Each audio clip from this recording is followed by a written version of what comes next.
Salut, c'est Quentin et vous écoutez Rust and Dust, le podcast qui vous fait découvrir les recoins obscurs de la pop culture. Ce petit podcast est garanti sans spoiler. Je ne vais pas du tout rentrer dans le détail du film ici. Je n'avais initialement pas forcément l'intention de revenir sur ce nouveau film Retour à Silent Hill sorti très récemment en salle, mais vu que j'ai quand même plutôt aimé celui-ci et que globalement je trouve que les gens sont très durs avec lui, j'avais envie de proposer quelque chose d'un peu différent, et d'essayer globalement de se demander si quand même c'était pas si mal ce Retour à Silent Hill.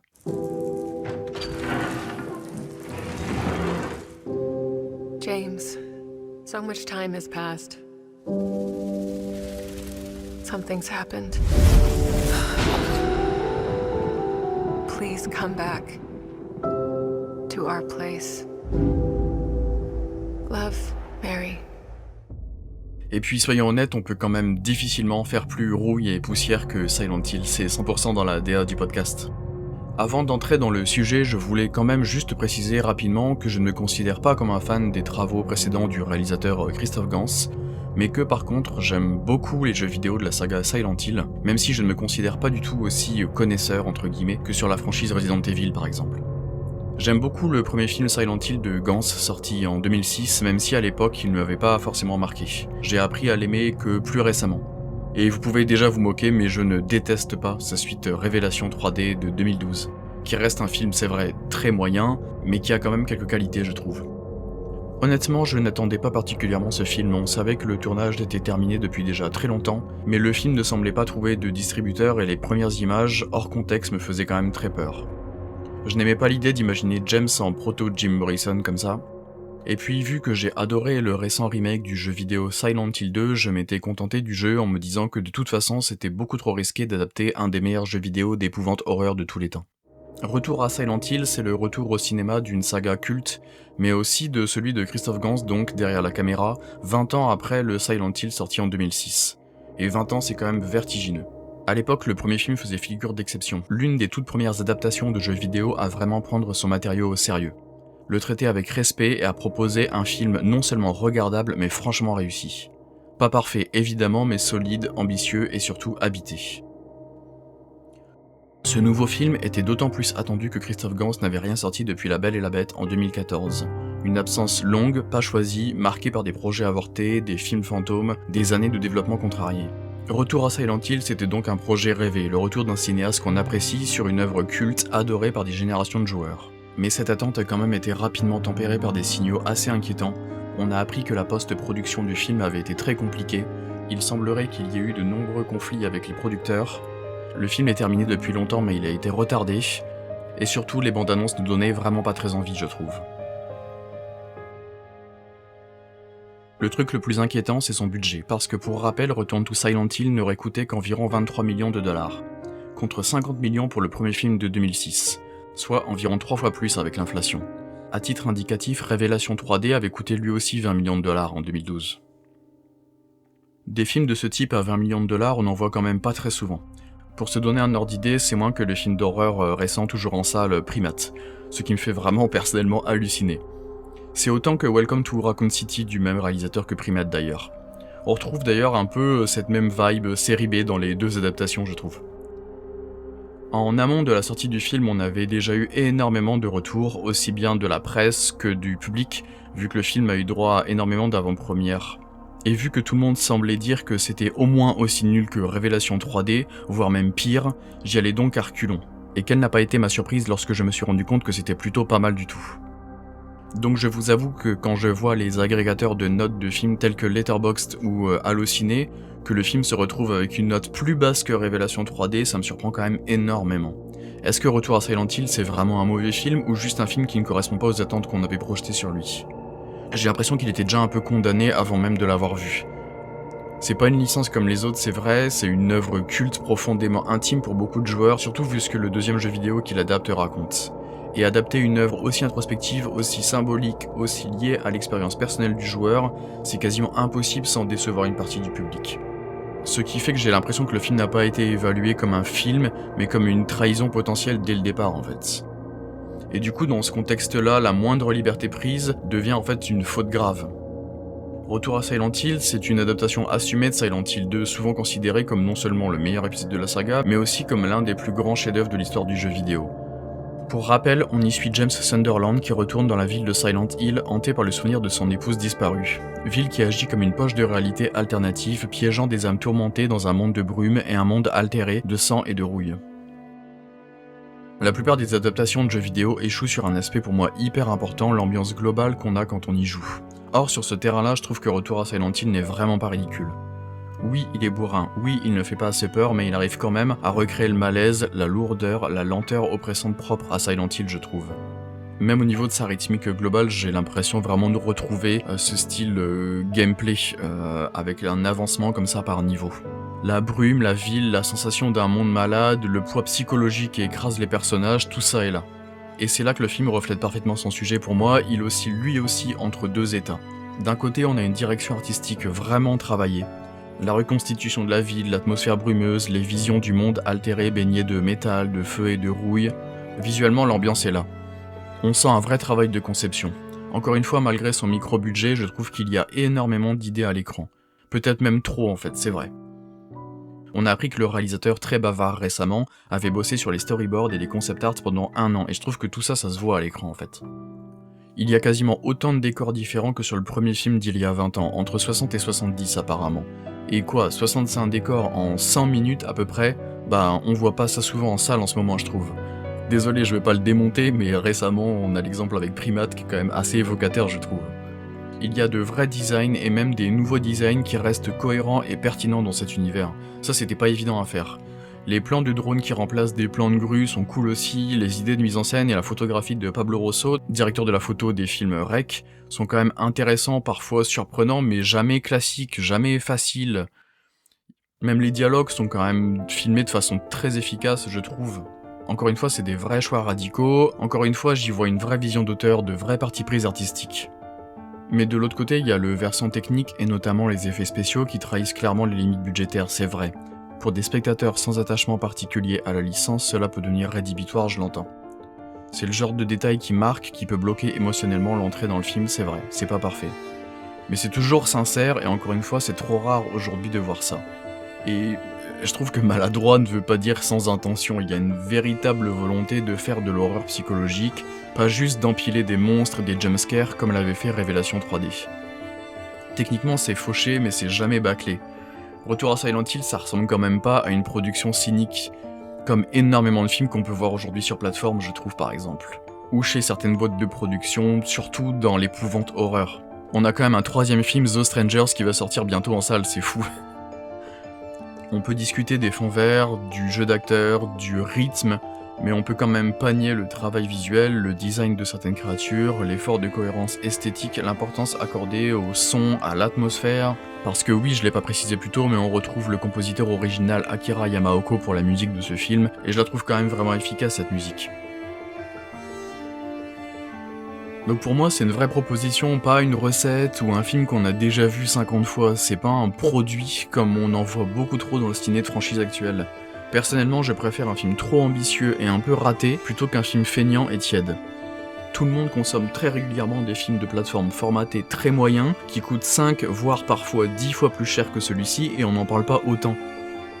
En termes d'adaptation pure, Christophe Gans fait un choix fort, il s'approprie Silent Hill 2. Il ne cherche pas à reproduire le jeu plan par plan. Il le réinterprète vraiment, quitte à retirer certains passages cruciaux du jeu. Il resserre le récit autour de l'histoire d'amour tragique entre James et Mary. Le cœur émotionnel de l'œuvre originale. Là où le jeu laissait Mary exister surtout à travers les souvenirs, le film, lui, essaye de donner une présence plus incarnée, notamment via des flashbacks, qui épaississent leur relation et renforcent la dimension romantique et funèbre du récit. Ce choix peut diviser, je l'entends, mais il est quand même assez cohérent. Silent Hill 2, c'est avant tout une histoire d'amour, de culpabilité et de deuil. Et c'est aussi ce qui en fait pour beaucoup le sommet de la saga. Autre décision intéressante, je trouve le lien assumé avec le Silent Hill de 2006 et l'obsession pour le réalisateur pour les sectes. Le réalisateur a essayé de créer un véritable diptyque entre les deux longs métrages, une manière de faire dialoguer ses propres films plutôt que de coller strictement à la structure des jeux. Encore une fois, une vraie vision d'auteur. Et que Christophe ait voulu raccrocher les wagons avec son film d'il y a 20 ans ne me dérange pas personnellement, même si c'est un peu maladroit, c'est vrai.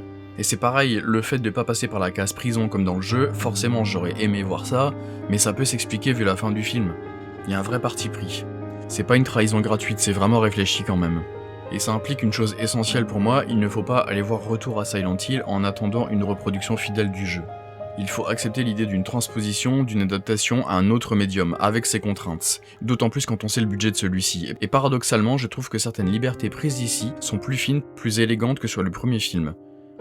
Même la mise en scène va un peu dans ce sens, je trouve, là où le Silent Hill de 2006, qui est quand même globalement, même si j'ai pas encore le recul sur le nouveau, un meilleur film que celui-ci, c'est vrai, lui utilisait beaucoup de plans très composés, presque distants, là où le nouveau privilégie une caméra plus mobile, plus proche des corps, comme si on était immergé directement dans la ville et comme si on suivait James de plus près. Non plus en tant que visiteur comme sur le premier film, mais en tant que participant consentant à l'histoire. On passe d'un regard extérieur à une immersion sensorielle pour moi. Presque comme l'évolution du jeu à caméra fixe vers une caméra libre, entre le premier jeu et son remake développé justement en même temps que Retour à Silent Hill. Je pense que de base le problème vient surtout du fait que le film ne sait pas trop à qui s'adresser malheureusement. Pour connaître vraiment bien le jeu, j'ai l'impression que le film s'adresse surtout à un public qui ne connaît pas du tout ou seulement que très peu l'univers des jeux de la franchise, et je serais d'ailleurs très curieux d'avoir l'avis de personnes qui ne connaissent pas le jeu lorsqu'ils vont découvrir ce nouveau film. Ce qui donne un résultat du coup quand même très explicite qui a besoin d'énormément expliquer, en grande partie via des flashbacks par exemple qui viennent malheureusement alourdir le récit et nous sortir de Silent Hill, ce qui est vraiment paradoxal, mais on avait déjà malheureusement cette même problématique dans le film d'il y a 20 ans.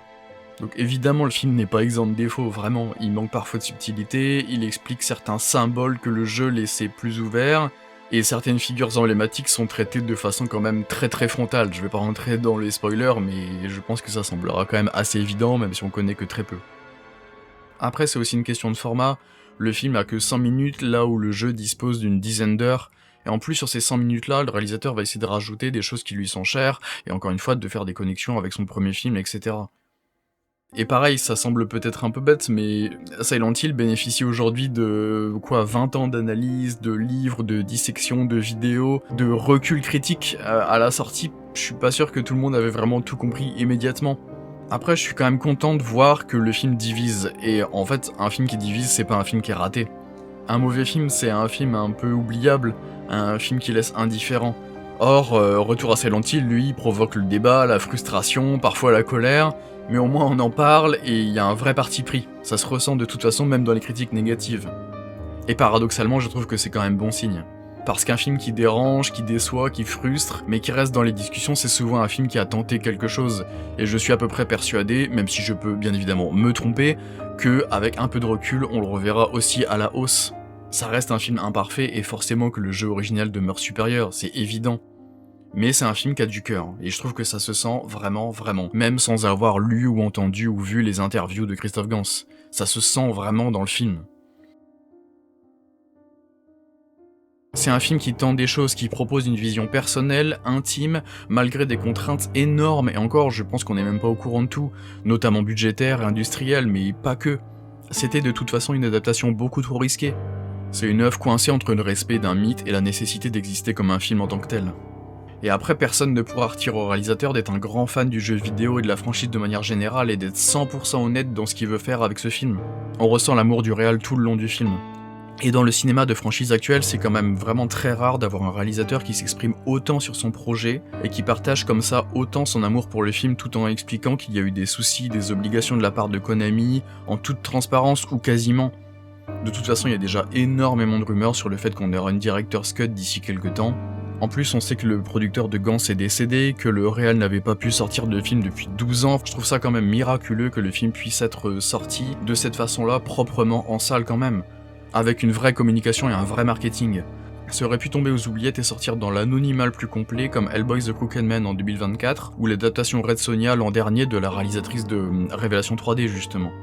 Après ça va peut-être paraître bête, mais je crois que j'ai vraiment un faible pour les réalisateurs et réalisatrices qui ont la chance de pouvoir retourner sur leur franchise des années plus tard. Je pense forcément à Matrix, Furiosa ou Twin Peaks The Return qui font partie des œuvres qui m'ont le plus marqué ces dernières années. Et justement j'y retrouve un peu cette même vibe de film qui n'a rien à voir avec ce qui se fait d'autre aujourd'hui. C'est d'autant plus vrai dans le cinéma d'épouvante horreur je trouve. Et c'est d'autant plus vrai dans le genre des films adaptés de jeux vidéo. Oui Minecraft c'est à toi que je pense, espèce d'ordure. j'avais promis du sans spoiler, mais je vais me permettre de revenir sur un tout petit point quand même, parce que paradoxalement, je suis très surpris de voir que très peu de gens ou de critiques mettent en avant le fait que James n'est pas présenté ici comme quelqu'un d'aussi toxique que dans le jeu. Alors que pourtant là-dessus, je trouve que le film est vraiment critiquable. Il y a un vrai changement de point de vue ici, mais qui est pas assez justifié à mon sens. Après, de toute façon, adapter, c'est trahir. Au moins, il faut se dire qu'on gardera un super album musical du compositeur, je trouve. Mais globalement, je suis quand même confiant sur le fait qu'on reverra le film un peu à la hausse. Personnellement, j'ai été emporté par cette relecture, par cette manière de redécouvrir une œuvre que je pensais connaître par cœur. On sent vraiment que les gens impliqués aiment Silent Hill. Et rien que pour ça, j'ai vraiment envie de le revoir. La vraie question que je me pose maintenant, c'est comment le film sera-t-il reçu par des spectateurs qui ne connaissent pas le jeu ? Est-ce qu'il fonctionne comme un vrai film d'horreur à part entière ? Je sais pas. Est-ce qu'il fonctionne comme une vraie romance à part entière ? Je suis pas sûr non plus. C'est pas non plus réellement un film d'action, mais c'est un mélange de tout ça. C'est là que l'expérience devient passionnante et que les avis risquent d'être contrastés. Et si on le regarde non pas comme le Silent Hill que chacun voulait, mais comme une interprétation cinématographique honnête d'un vrai auteur, parfois maladroite, c'est sûr, mais toujours sincère, alors il mérite sans doute mieux que le mépris automatique dont il fait l'objet. Qu'on aime ou non Retour à Silent Hill, il mérite d'être vu avec l'esprit ouvert et surtout discuté. Parce que c'est précisément dans ces œuvres imparfaites mais sincères que naissent les échanges les plus intéressants, je trouve. Après, soyons honnêtes, c'est sûrement juste moi qui aime les films foutraques.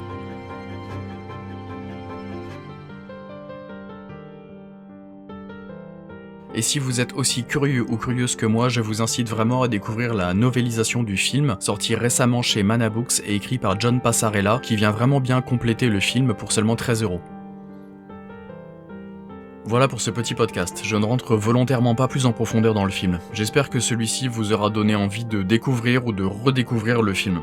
J'ai essayé de vous donner mon avis positif, à chaud, sans spoiler, et de toute façon je pense qu'on aura l'occasion d'en reparler un jour ou l'autre, plus en profondeur, surtout si les rumeurs qui parlent d'une version Director's Cut sont vraies. Encore une fois un podcast un peu punk, un peu à l'arrache, c'est vrai, mais garanti sans IA. Merci à toutes et à tous pour le temps que vous m'avez consacré, j'espère que ce format vous aura plu, et je vous dis à très bientôt. Merci, salut!